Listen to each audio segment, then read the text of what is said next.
All right, it is Thanksgiving and it's also the 27th, so I'm going to talk about 27 things I'm thankful for regarding the game Rivals of Ether 2. First of all, I think the roster is incredibly balanced. I'm so incredibly thankful for not seeing Steve in every single bracket. It's nice to know that every single character has the potential to win a major, and the only thing that realistically is holding you back is your own skill. The second thing I'm thankful for is a supportive dev team. They're actively encouraging a competitive scene. They're trying to get all this stuff figured out. Right now, they're kind of under fire because um, of the controller update, which is what I understand, it's a move that works well in the long run, but in the short term, there's going to be some issues. So y'all just gotta stay patient. But I'm really excited to have the dev team that we have behind the game that I love. So how am I gonna come up with 27 of these? Um, I'm thankful that all of the DLC that will be released is free, and the only thing that you have to pay for is the one-time purchase of paying for the game. Ultimate doesn't do this, and I don't think I think most platform fighters do this, but for the quality of game that we get, it really is a good thing to not have to worry about paying for the upcoming characters. Even though from a financial standpoint it would make a lot of sense, but again, the dev team is really kind to us. I'm thankful for the abundance of skins. I think that's very cool that you can customize your character and, put on a dress that you think fits your character and your play style and how you view the world. Like it's just kind of nice to have that level of customization. On the same note, the fifth thing I'm thankful for is in the future we will be getting custom color palettes, which will be a treat. And speaking of, in the future we'll also be getting the character workshop, so that is going to be very exciting. I'm thankful for the top players and just the players in general who choose to fly out to tournaments. Um, as a spectator, it's very enjoyable to watch people play rivals at such a high level. So the fact that they're able to spend their own money to go out and compete in a tournament, which they possibly could not win, is really kind of them from the viewer's standpoint. So that I'm thankful for. I'm grateful I'm thankful for no lag when I play online. That is a blessing. Otherwise, I would not play this game. I'm thankful for Ludwig for backing this whole project because I know he is involved in some way, shape, or form. I'm thankful for the development team.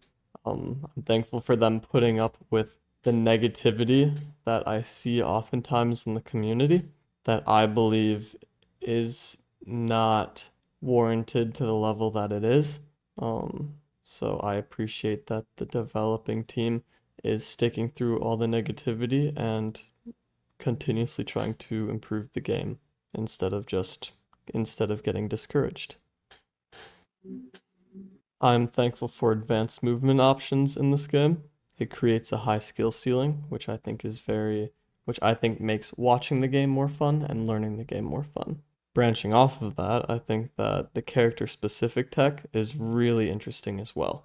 Like Ronotech and Olympia, Fleet, were some other ones that come to mind. Like Zetaburn Flip Kick. I know it's not super advanced, but still an option. I'm thankful for Rivals Academy for trying to bring new players into the game with their weekly tournaments. I'm thankful for the official Rivals Discord server where matchmaking is easy and you can find people of your skill level if you look for them. I'm thankful for an active Reddit community with this little game. I'm thankful that there are developments to come for the casual audience who enjoys the lore and storytelling of the Rivals franchise. So I'm thankful that they're working on an option to introduce or a feature to try to draw in new players. I'm thankful for the tutorials that they give us on the for each character. I'm thankful for the way that the shop is laid out. I think it's very organized. It's very easy to scroll through. I'm very thankful for the new stage layout. Before it was kind of clunky, but now it looks very sleek.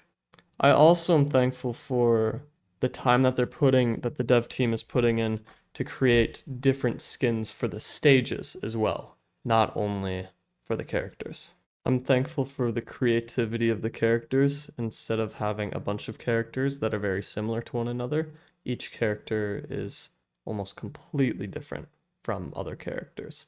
The only exception being perhaps Rano and Zetterburn being very similar, rushdown, mashy, fast aerial type of characters. But other than that, I think they're all very, very unique.